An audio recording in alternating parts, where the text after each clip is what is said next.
YouTube, this is Dawn from DaretoBeCreative, and I am here with, I hate to call it a preppers haul, and I just realized while I'm making this video that some of my stuff is in the car, and I'm not going back out to get it, but I will tell you what else I picked up. You know, there's pandemonium everywhere, unfortunately, and you have to stay calm, but you do need to be prepared. I'd rather be prepared and hope for the best, and just have extra stuff on hand.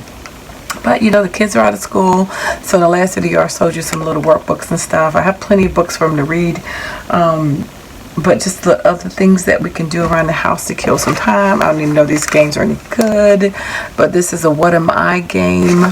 So I know you stick it on your forehead and you gotta guess it through the clues, so I figured that'd be something that we could do. Then this is the knockoff game of Sorry by Parker's Brothers, No Apologies. It looked like the version of Sorry, but for $1, you know, we got all the other games like checkers and dominoes and stuff like that, and other board games, but just try to spice it up so that people don't be stir crazy if you're going to be here through the end of summer. I pray to God not. Another pair of scissors, which, you know, every craft room has to have these. But you need extra pair, you know, to cut up stuff that you don't care about, because you should always dedicate your scissors to one for paper, one for ribbon, one for fabric. And you shouldn't cross over. It dulls them. But these are dollar store ones, so I really don't care that much, because, you know, you can replace those very easily. But when you buy real scissors, like the ones that cost, you know, $20 to $100, you know, those kind of scissors, you want to you want to make sure you don't ever cross. Got some fragrance-free Simply Clean wipes. These are mainly for my craft rooms, but they also can be used for your hands to keep things sanitized. One of the things that I did get that's not here, that's still in the car, is that if you are low on sanitizer, what you can do is you can use your white vinegar.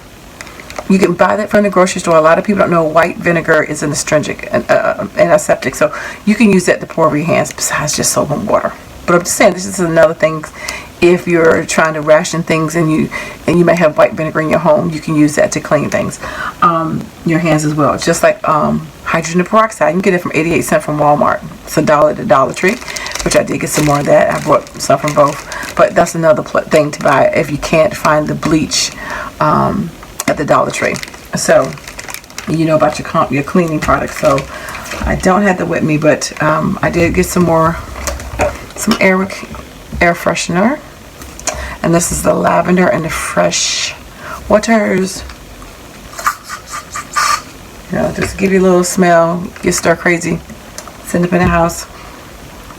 Anyway, so then I just got some seasoning, and you know, some stuff I'm never going to use, but some stuff is just in case of things people, I know they're not supposed to price gouge if you can't find, but some things are just, you know, if you can't get out of the house, you want to just have something. And so I just got some garlic powder, onion powder, black peppercorns, and fine Himalayan pink salt. And you know the price. And some more Brush Buddy caps for your toothbrushes, because we just came back from the dentist. And again, don't foresee any reason for all these medications, but they're $1. You know, whatever. But I did get the triple antibiotic, and I always clean out my medicine cabinet, usually like in the spring and then in the fall. Those 2 times of the year is typically when I do it, so I usually go back anyway in the spring and just buy new house stuff that a lot of times I don't ever use, so I really don't get sick that much, but sometimes you do. So I just got this triple antibiotic just in case if things get hairy. Something for, you know, topical.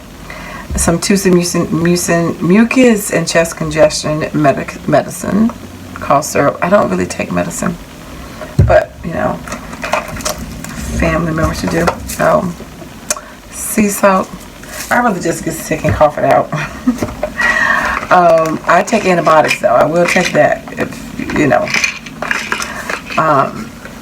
You know, I'm in too much pain. I mean, I will take some occasionally, but I'm saying I'm not a big medicine person. But I hadn't cleaned out my medicine cabinet in a long time. It seems like it's been 2 years, but usually spring and fall is when I try to do it. But I hadn't had to throw anything away because it was still within the time frame. So this time I just went through it, and I threw out about 4 things that were actually expiring. They expired in February and March, so I threw those out. One was in January, so usually around this time of the year is when I do it. So I went on and added, I had only like 3 aspirin, ibuprofen. So no, the ibuprofen was expired, so that's why I got this one. This is the 22. Anti-diarrhea, the other one was expired. I never even opened the box, so I got another one. This is 22. Some vapor drops, cough relief. In case someone does have a cold. And, you know, I already had some of the Vicks, so it's good on that. 2 boxes of those. Some more Band-Aids. I already have Ace bandages and the bigger bandage, the bigger white cotton bandages.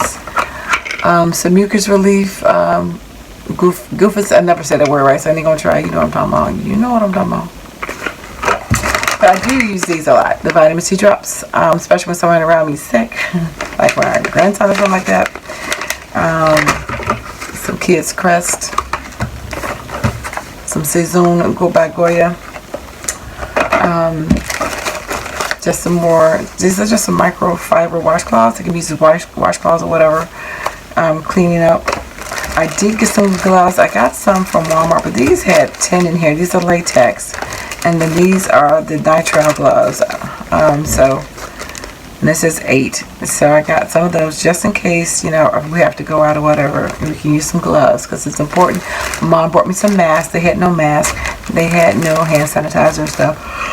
I already had, bottles and bottles of the hand pump because I use those in the bathroom. So I'm good on those, as well as soap and stuff like that. So I already have extras of those. So I didn't buy any more from them. I did hear that they're going to recommend not sharing utensils with anybody, so I just picked up this. It's another. I got different color ones, so I got like 3 packs of these. I think 3 or 4 packs in different colors. And I just got some more shower liners. And what else did I get? Oh, toilet paper, not toilet paper, paper towels. They had those. I got like 3 of those. And some containers, and what else? I think that's most of it, but I'm just saying for somebody, if you can't afford it, if you're single, you're by yourself, if you can get to the Dollar Tree or whatever the situation may be, that might be a better place to get some of your items from than your bigger box stores or your grocery stores. So especially if you're trying to spread your money, like I said, I don't care about buying dollar medications because I really don't get that sick, or I take it if I'm like really like don't feel like dealing with it. But for the most part, if I have a cold, I just sneeze and cough it out, and I stay home. I stay away from people, but I just suffer it out because actually medications sometimes make it last longer. But if I'm gonna get it, I just go to Dollar Tree because, like I said, I'm not a big medicine person. But that's a cheaper way because by law, the medicine has to be comparable. It may not be the same formulation, chemical formulation, but it has to be comparable. And so you can look at the active ingredient, and if the active ingredients are the same. So, but if you have to get specialized medicine, make sure you get your medicines ahead of time and get as much supply as you can, at least a 3-month supply. What else I was going to say? So, you know, your canned foods and stuff like that. I got plenty of that. It was something else I got in another bag. I think it's like 2 more bags from the Dollar Tree. And I mentioned dishwashing liquid. And what else? Flossing, something else. But that's what I have in this room right now, as far as some of the prepping stuff, just so you can kind of see. Oh, oodles and noodles. Again, hopefully you don't have to ever eat them, but you never ever know, right? Better have something than not have something. Same thing as some cookies. But just, you know, just to have things on hand if you can't get out of the house. The Dollar Tree's a book and credit too, but excuse me. Find you for your craft things, work on some of your craft stuff, and you know, I'm gonna be working on my diamond dots and hopefully finishing some of them since I have plenty of time to kill. But anyway, so that is some of my prepping stuff. Like I said, the rest of it unfortunately is in the car, but you get the idea. You know what hydrogen peroxide looks like, alcohol, rubbing alcohol, and white vinegar, and those kind of things. So that's just, I just want to make sure I mention those just as some alternatives. Some people looking for things to wash their hands with if you don't have soap, but antibacterial soap 20 seconds under the faucet is better than hand sanitizer any day, because hand sanitizer just moves it around, but it's still on your hands. But when you rinse it, and even that's why the vinegar or the peroxide, when you're rinsing it off, it has a chance for it to fall off. So thanks for liking, watching, and subscribing, and I dare you to be creative, and please take care, and I pray for everyone's safety and for our loved ones, myself and my family, and your families and your loved ones, and check on the elderly, and take care.